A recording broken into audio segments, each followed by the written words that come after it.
This is a fan-generated show.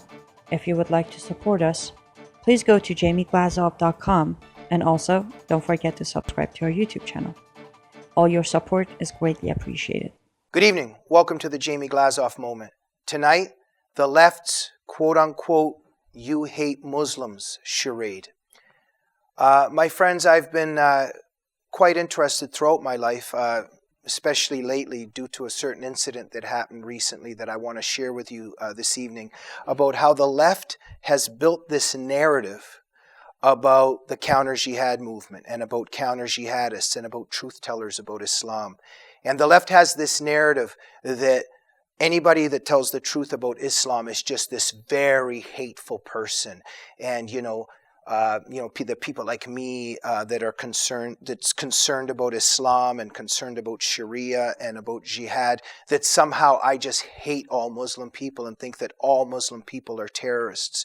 And, this is such BS and just such slander.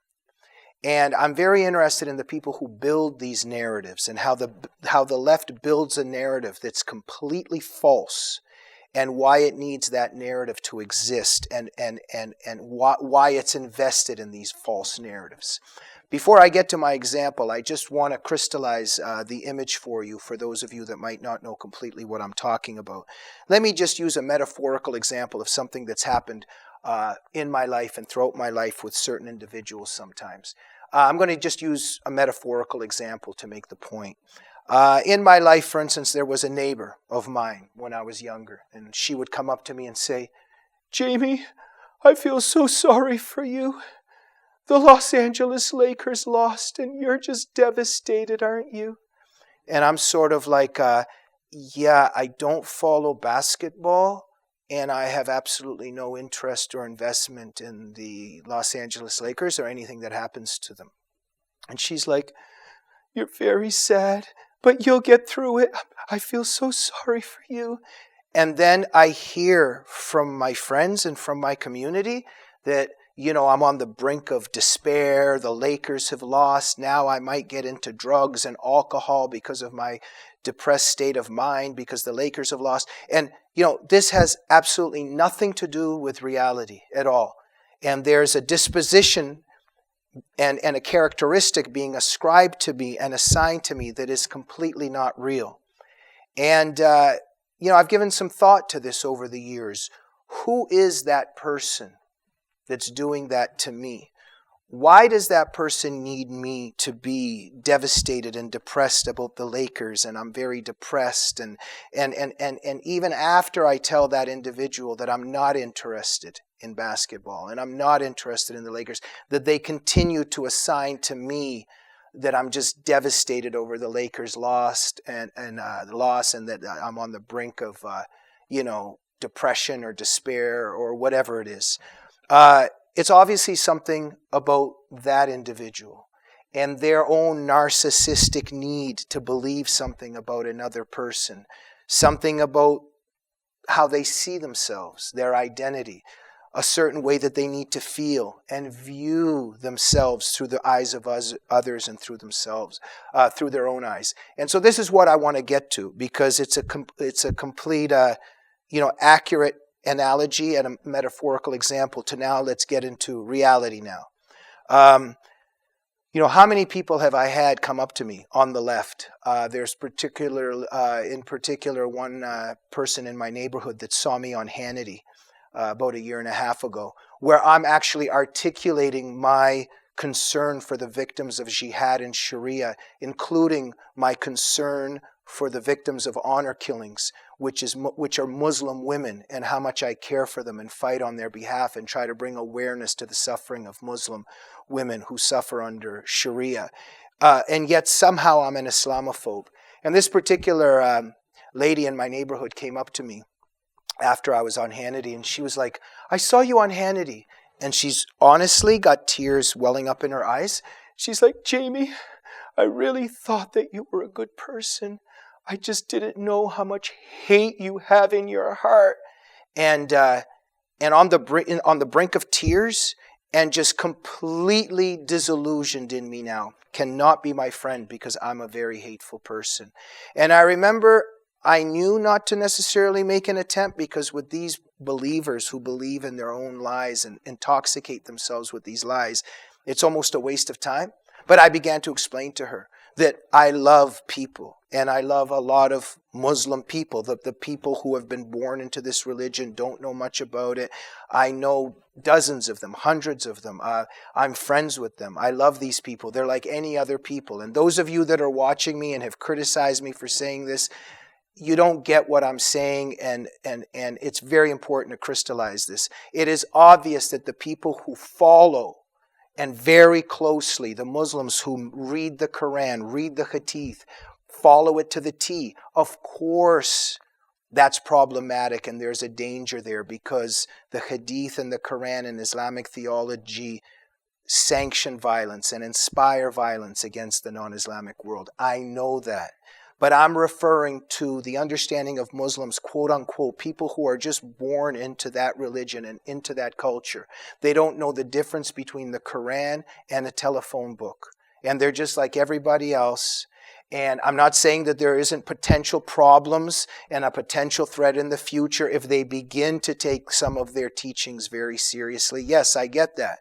But to say that somebody like me just hates all people that are born into Islam, that I even hate, I have some neighbors across the street from me that, are good friends of mine. They're Muslim. They just had a little baby boy. And to somehow say that I'm walking around just with hatred about this Muslim baby boy across the street and I just hate him so much. This is how the left tries to slander us and smear us. And it's completely false. And what I'm getting to here is why they need this narrative. And so just recently, last week, we were out on 3rd Street and we're doing work with the Counter Jihad Coalition. And Louis Leinhart is there. He's a Christian preacher.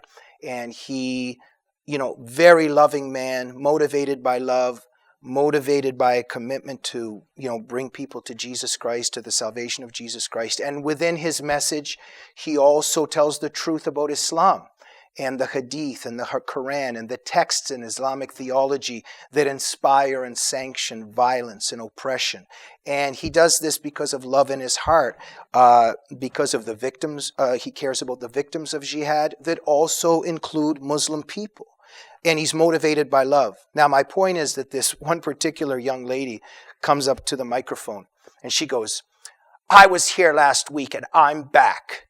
And I just want you to know I've been thinking about this all week. I've even prayed on it. And I want you to know that I don't hate you. I just feel sorry for you. And I pray that one day you'll give up all that hatred in your heart."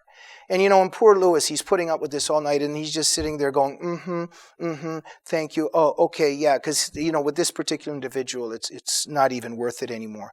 And I remember that I spoke to her a couple times, but it is so evident that it's all about her. It's all about her and a fictitious narrative she's created in her head that whoever is telling the truth about Islam in terms of the dangers that it poses is a hateful person, motivated by hatred of all people that happen to be in Islam or born into the Islamic world. And here's my key point, that with her and with so many of these leftists, that I've spoken to them and I've said, we love people. We actually work on behalf of many Muslim people. I myself have been involved in certain activism and in sort of writing and in terms of what I've done with my career, where we're shining a light on the victimization and persecution of Muslim girls and women that are the victims of Islamic genital mutilation, of honor killings and forced veiling and forced segregation and forced marriage. And we care about Muslim women. We care about Muslim dissidents because ultimately the Islamic ideology also devours its own. And this is done out of a concern and a love for all people, including Muslim people. It is Islam that is the problem, not necessarily all Muslim people. It's the people that follow Islamic ideology. And these people and this particular lady, they shy away from me and they walk away because they can't deal with me. And here's the key. They can't deal with me because I'm getting rid of the false narrative. And so once you get rid of the false narrative, the leftist doesn't know what to do. The leftist needs to paint you into that evil monster that's full of hate, because if you take that away and they begin to nod while you speak about the truth, about the danger that Islamic ideology poses and the totalitarianism and the terror that it spawns, they might begin to nod. And once they begin to nod, they're afraid that they might become like you. All of a sudden, they might be the Robert Spencer and the Pamela Geller, and they don't want to be bad people. They want to be good people. And it's about them. And that's their rationale, by the way, who they think is good or bad. And so they have this thing where we're bad, where the Pamela Gellers and the Robert Spencers, that they're the evil people of the world. Where in fact, by the way, I know these people. I know Pamela. I know Robert. These are people motivated by love and by humanitarianism that want to fight on behalf of people's human rights. But for the leftist, they need to keep the lie about us being hateful, that charade. They need to keep that in line, because then that makes them good people. They think that they're good. You see, it's all about their narcissism. It's all about their narcissistic need to see themselves in a certain light where they're good and the truth tellers about Islam are bad. But when the truth is presented to them, it's far too scary for them to admit the truth. And so I just want to say about the leftists that create these lies, these are the moral degenerates of our time, because they are willing to sacrifice real, true, suffering people, Christians, non-Muslims, and including Muslims, who suffer because of jihad, suffer because of Sharia that is spawned by Islamic ideology. And so this is the false narrative of the left. And the leftist needs to keep his identity intact and needs to keep his community intact. It's all about his or her social life. It's all about how he sees himself or how she sees herself. And the truth and humanity are sacrificed on that egotistical, narcissistic, personal trip of the leftist. And as conservatives, let's break through that lie and that narrative. Don't allow the left to slander you. Don't allow the left to slander us. We've got to break through that pernicious propaganda war, because at the moment they're winning on it. And we'll see you on the next edition of the Jamie Glazov Moment. Thank you.